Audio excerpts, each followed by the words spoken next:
So, Jawaan Taylor was not franchise tagged by the Jacksonville Jaguars, which means he is now going to be a free agent as of March 15th.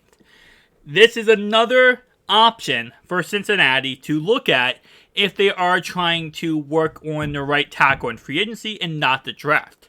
Now, let's talk about the goods, the bads, and the ugly with Jawaan Taylor. Jawaan Taylor was a former second-round pick in the 2019 NFL Draft by the Jacksonville Jaguars. The really good thing about him is that he has played all 4 years and every single snap. He has never missed a game. He has never missed a start. He is a very consistently healthy player. So, we've talked about it many times when it comes to offensive linemen, especially with Cincinnati, left tackle, right guard, right tackle. Injuries are the worst thing you can ever have. And when you go through a whole entire NFL season, getting to the playoffs, that's the problem, right? Because once you get to the playoffs, your players are tired, a lot of them are injured, and it's just an absolute mess. While having a guy who is known for being healthy, known for not having that problem, is absolutely a W. So that's his biggest comp. That's his best thing about him. Overall, at right tackle, he's pretty average. He's nothing too crazy special, and if we go over to his Pro Football Focus page, you're going to kind of see that exact same concept. Overall-wise, last season, he was 7th. He had 7 penalties, which is tied for 27th most. 5 sacks allowed, which is tied for 25th. And he had 1,095 snaps, which, of course, was the 11th. Pro Football Focus has him ranked at a 58.7 when it comes to overall grade. And I think that is very accurate to describe how he is. He's a very average type right tackle. He's not anything crazy special. He's not anything awful. You look at the other right tackle in free agency, Mike McGlinchey. McGlinchey is a really good run blocker, but he's not that good at pass blocking. And that's his biggest downfall. I would say Jawaan is more or less an average of both. Is he better than Collins is the question, right? Because that obviously would be the guy that would be the direct competitor to him if Cincinnati did move on from Collins. Could they go to this guy, and would he be an actual solid player? Well, yes and no. Because obviously the first yes would be that, you don't have to deal with injury. This is something that's huge, and having a player that can play all 17 games is absolutely a win in every category. Now, if we look at Collins' page, Collins is, even with Pro Football Focus, he's ranked lower than Jawaan Taylor. So he would be an immediate upgrade. I will say overall-wise, I think they're very similar. I think that in the pass-blocking department, Jawaan would be better. In the run-blocking department, it would be pretty even. So, overall, it would be an upgrade, but it's a 57.9 up to a 58.7. So it's not crazy. But, in all honesty, the only thing that really matters at the end of the day, what we're talking about, right, is numbers. How much would he cost? How much would he be asking for? Well, the good thing is, good and bad thing. For him, the good thing is there's not too many good right tackles on free agency.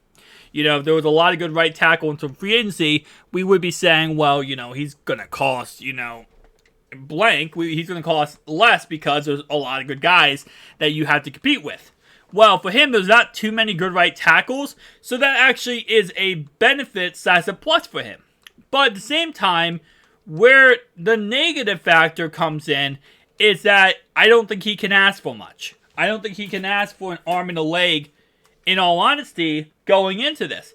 There's a market for him, but it's not a market that I think is too insanely crazy. I think I'm going to say a ballpark range around 5 or 6 a year. 5, 6, maybe 7 a year. That's what I'm looking like when it comes to him. I'm not expecting too much more than that.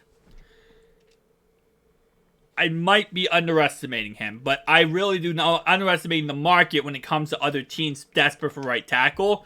But based on what we have seen through free agency so far, the rumors, I don't expect him to go for more than $5 or $6 million. Now, is that in the ballpark range of what you could get? Let's say, for example, get rid of Collins, save Collins is around $6 million saved, then you get him? Possibly. Would I do that? Yeah, it depends. It really depends. How much guarantee you're going to give this guy, how you're going to backload this contract, a lot of things. And again, it also depends on, are you going to do anything in the draft? Because if you're Cincinnati right now, right, and in your head you're like, all right, listen, I'm about to go in the draft and get blank, then, or I'm looking at blank, obviously, yes, you don't know who's going to be available in the draft at the end of the day, right? You never know. You go in the draft, you kind of go in the draft with an open mind saying, I want blank, blank, blank, blank, blank, knowing that there's a chance that you never get blank, blank, blank, blank, right? But at the end of the day, you kind of have that open mind of, we might get him. And you have a general idea of who you want to get, and if spending this much money for a right tackle is going to be worth it. My opinion is, and my final verdict, I will say, is yes. I would get him and cut Collins, but I would work out this contract where it's more of a prove-it deal than it is, signing him for any length of time in any way, right? I would say this is more like a prove-it deal, and we're going to figure you out and see if we like you, rather than going in this blind and trying your best to, replace a right tackle that, to be honest, you could replace with other players in the draft. So I say, kind of more of a prove-it deal, maybe a 1-year deal, give him like $4.5 million, maybe give him a little extra signing bonus, and then work with that. That's how I would worry about him right now. Again, like I said, could you do it the opposite way and just say, hey, listen, this could be our guy moving forward? Absolutely. I just don't think that's going to be the smart idea. This guy is not an insane upgrade from Collins, and I think that would be my biggest charm on him or issue with him, is that if I'm being honest, I'd rather see a huge upgrade from Collins if I'm going to spend a lot of money on the right tackle, right? I want an insane upgrade. And the insane upgrade is not just, like I said before, that he plays all 17 games. That cannot be the insane upgrade. The insane upgrade has to be, okay, he actually has a lot of value to this team.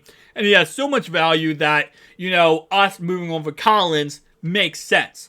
Because I've said this many times, and again, I'd rather 1000% go in the draft, go and work in the draft and work in that category than spend a lot of money on somebody who might just not be that much of an upgrade, So that's kind of how my thoughts and opinions and everything is. Guys, tell me down below your thoughts and opinions. I'll see you guys in the next one.